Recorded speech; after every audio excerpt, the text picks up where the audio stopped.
तो ये trigonometric functions 6 होते हैं, sine x, cos x, ten x. और लास्ट वीडियो में हमने सीखा था कि इसका साइन कन्वेंशन कैसा होता है, मतलब किस क्वाड्रेंट में कौन से फंक्शंस पॉजिटिव होते हैं, कौन से फंक्शंस निगेटिव होते हैं। तो आज हम उसी से आगे की बात करेंगे। देखिए, हमने वैसे ही यूनिट रेडियस का सर्किल बनाया हुआ है जैसे लास्ट टाइम बनाया था। एक्स और वाई एक्सेस हैं ये अपने, और इसमें देखिए साइन एक्स किसके बराबर होगा, b/1 के बराबर। तो sine x is equal to B.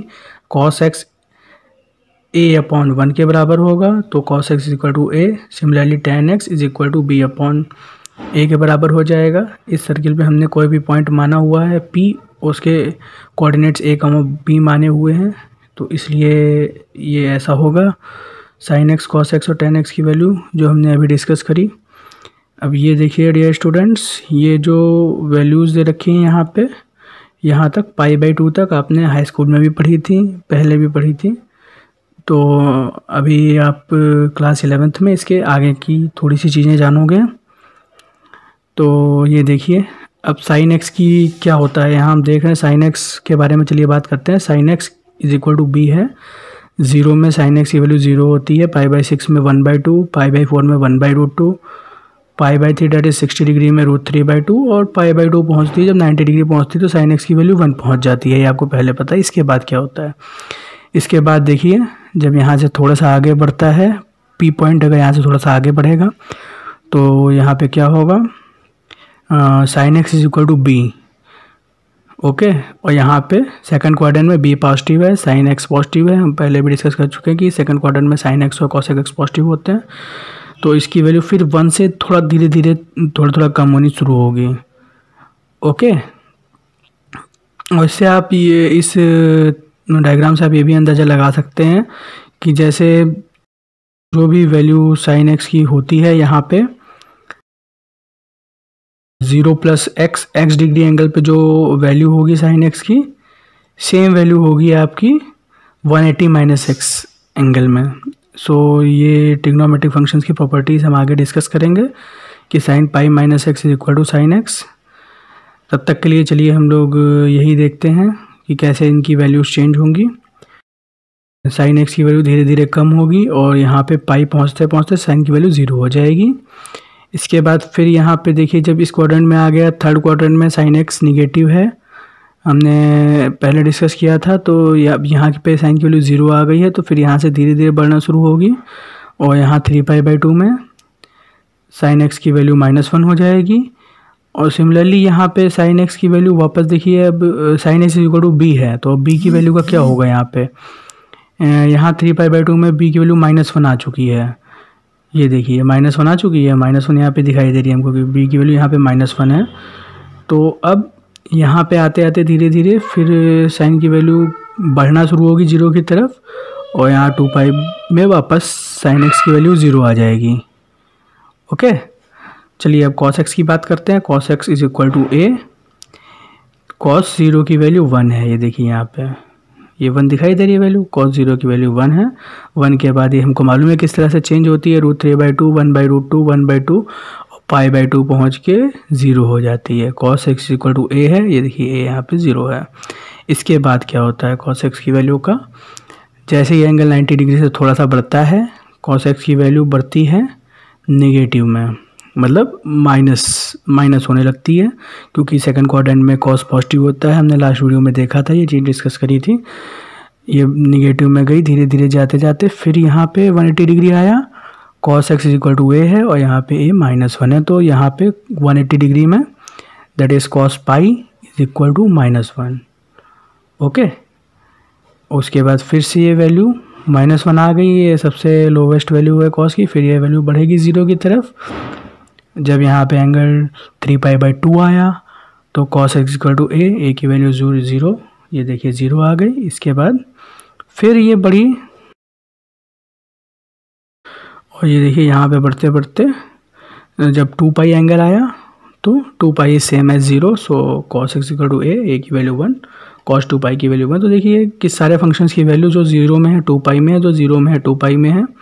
तो ये सब फंक्शंस में यही होता है। अब tan x की वैल्यू की बात करते हैं।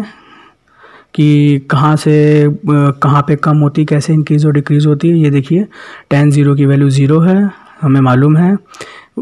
π/6 में 1/√3, फिर 1, फिर √3 और उसके बाद π/2 में, क्योंकि tan x = b/a, और यहाँ पे π/2 पहुँच के जी जो अपना a है 0 हो गया। जब डिनोमिनेटर 0 हो गया तो वैल्यू अनडिफाइंड हो गई, और उसके जस्ट पहले value will be approaching infinity. तो ये चीज़ ये है, यहाँ पे हम लोग को यहाँ तक π/2 तक पहले से मालूम है। चलिए देखते हैं इसके आगे क्या होता है। जब एंगल π/2 से थोड़ा सा बढ़ा, 1 डिग्री ज़्यादा बढ़ा, सपोज कि 91 आ गया, तब क्या हुआ, तब ये सेकंड क्वाड्रेंट आ गया। इसमें tan x निगेटिव है। tan x निगेटिव इसलिए है क्योंकि tan x = b/a होता है। इसमें देखिए सेकंड क्वाड्रेंट में b की वैल्यू तो पॉजिटिव है, लेकिन a की वैल्यू निगेटिव में चली जाएगी। यहाँ पे a की वैल्यू 0 आ चुकी है ऑलरेडी, इसलिए ही tan x डिफाइन हुआ। तो जो थोड़ा सा इधर आएगा तो a की वैल्यू निगेटिव x एक्सिस में आ जाएगी, तो a की वैल्यू निगेटिव हो जाएगी, और थोड़ी सी निगेटिव होगी तो ये पूरे tan x की वैल्यू निगेटिव हो जाएगी। लेकिन इसके बाद भी π/2 से एंगल थोड़ा बढ़ा तो ये निगेटिव साइड में आ गई, लेकिन रही अभी भी इन्फिनिटी के करीब। तो लेकिन ये माइनस इन्फिनिटी शुरू होगी, तो यहाँ पे माइनस इन्फिनिटी के करीब वैल्यू होगी, और जैसे जैसे धीरे धीरे धीरे धीरे एंगल बढ़ता जाएगा, वैल्यू माइनस इन्फिनिटी से 0 की तरफ बढ़ती जाएगी।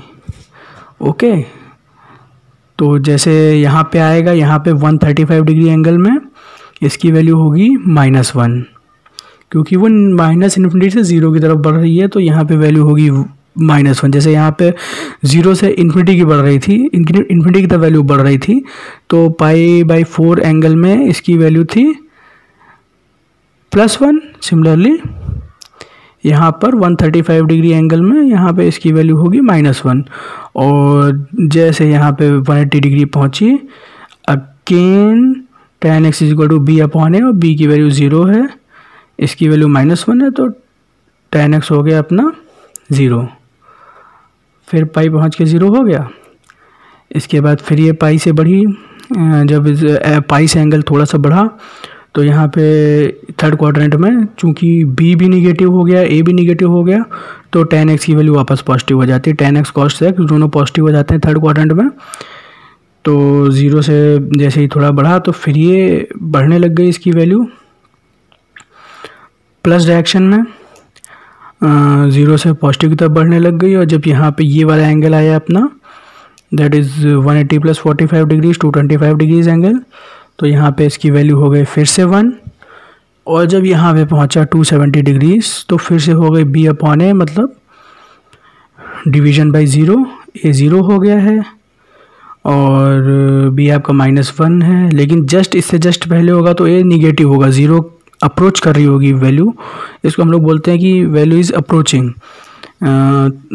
तो वैल्यू 0 अप्रोच कर रही होगी लेकिन निगेटिव होगी, तो दोनों वैल्यूज़ निगेटिव होंगी, इसलिए इसकी वैल्यू अप्रोच कर रही होगी +∞, और एग्जैक्टली 270 पहुँचते ये वैल्यू अनडिफाइंड हो जाएगी, क्योंकि डिवीजन बाय 0 डिफाइंड नहीं होता है। इसके बाद जैसे ही थोड़ा सा आगे निकला, अब अपना सिर्फ y एक्सिस निगेटिव है, x एक्सिस वापस पॉजिटिव हो गई है, तो ये जो वैल्यू +∞ गई थी ये वापस -∞ से नीचे आना शुरू हो जाएगी, -∞ नीचे आना शुरू हो जाएगी, और यहाँ पे -45 डिग्री एंगल में इसकी वैल्यू हो जाएगी -1। तो -45 को हम लोग 270 + 45 भी बोल सकते हैं, so that will be 315 degrees. Okay, तो ये -π/4 बोल लीजिए, जो भी बोल लीजिए, इससे जब वैल्यू वापस बढ़ेगी तो यहाँ पे 0 डिग्री वापस आ जाएगा, तो tan 2π की वैल्यू 0 हो जाएगी।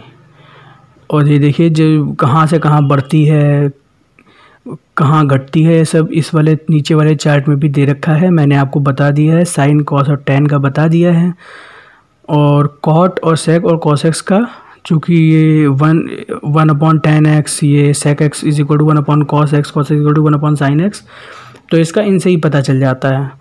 तो ये चीज़ याद रखने की ज़रूरत नहीं होती है, क्योंकि देखिए ये जैसे मैं आपको cos x का बता देता हूँ, cos x 1/sin x है, तो जब sin x की वैल्यू 0 होगी तो cos x की इन्फिनिटी होगी।